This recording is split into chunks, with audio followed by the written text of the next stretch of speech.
आज सकाळी खोपोलीमध्ये जी हत्या झाली ती हत्या भयानक हृदयाला दुःख देणारी हत्या आहे.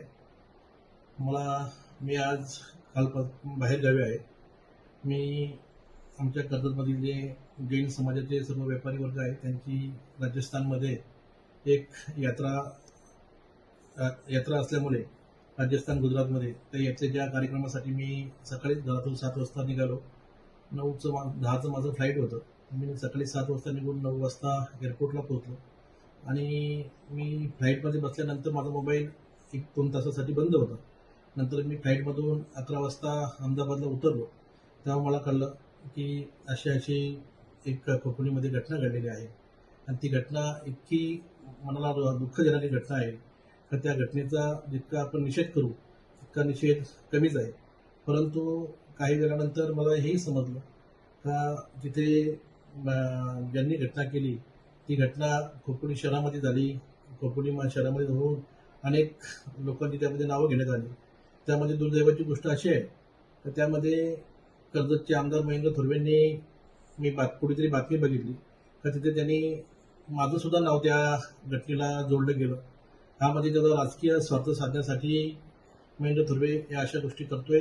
मी अगदी धार्मिक ठिकाणी आलेलो आहे आणि मी धार्मिक ठिकाणी येऊन मी माझी शपथ घेऊन सांगतोय माझा या घटनेशी कुठल्याही प्रकारचा संबंध नाही आणि जो मयत व्यक्ती आहे ज्यांच्यावर आज हत्या झाली आहे तो माझा सख्खा जवळचा नातेवाईक आहे आणि त्या माणसावर जी हत्येचं ऐकून मलाच इतकं वाईट वाटलं.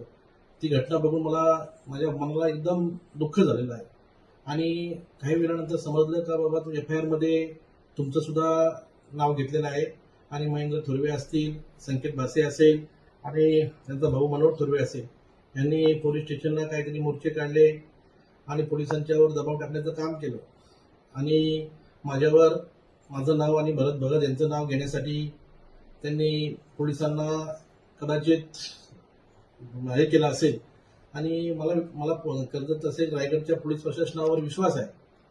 विशेषतः रायगडच्या पोलीस अधीक्षक अचल दलाल मॅडम यांच्यावर विश्वास आहे आणि न्यायदेवतावर विश्वास आहे. मी असं कधीही चुकीचं असं घाणेरडं काम मी कधी करणार नाही आणि केलं असेल तर पोलिसांनी त्याची कठोर चौकशी करावी आणि जे कोणी आरोपी या गुन्ह्यामध्ये असतील त्यांच्यावर कठोर कारवाई झाली पाहिजे ही सुद्धा माझी स्वतःची मागणी आहे.